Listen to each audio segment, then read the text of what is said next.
Saxton was born in Canton, Ohio in 1847.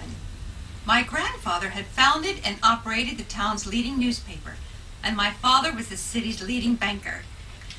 He sent me to finishing school at Brook Hall Academy in Media, Pennsylvania.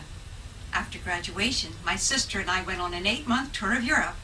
When we returned, my father offered me a position in his bank. I was excited by the thought of doing something most young women of the times could not do, and I rose to the position of cashier. Socially, I attended balls and circulated in Canton society. But my eyes were being drawn to a young man who had moved to Canton because his sister was a teacher there. A young man who was a real war hero, Major William McKinley. William had been born in 1843 in Niles, Ohio, the 7th in a family of 9 children. His family later moved to Poland, Ohio.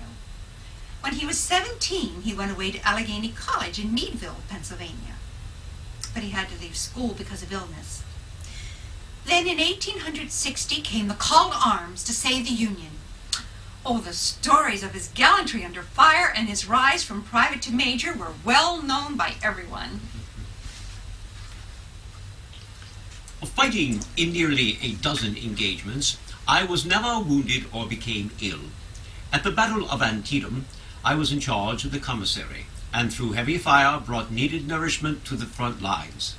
On another occasion, my commanding officer, Rutherford B. Hayes, sent me on a mission to deliver a message of retreat to the front line. As I galloped into the fray, a shell exploded nearby, but I emerged unharmed. Colonel Hayes told me, "McKinley, I never expected to see you in life again." But all during the war, I was certain that no harm would come to me.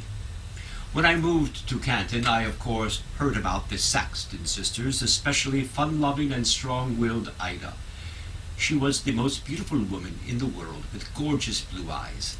I would see her in the bank, and every Sunday we would meet on our way to our respective churches and converse.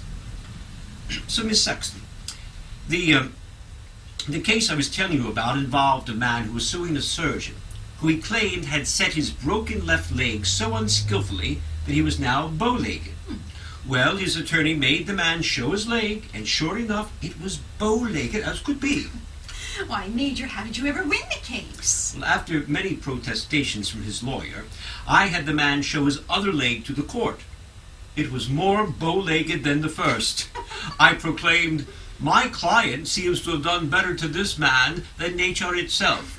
I moved that the suit be dismissed with the recommendation that the man have his right leg broken and set by the defendant in this case. Oh, Major, I do so enjoy these meetings, but I must get to church. I enjoy these meetings as well, but I do not enjoy these partings. I think we ought not to part anymore. Neither do I. At 7:30 p.m. on January the 25th, 1871, at the First Presbyterian Church, Ida 23 and I 27 were wed by a Presbyterian and a Methodist minister. Before nearly 1,000 guests. It was the first wedding in the new church and was the talk of the town.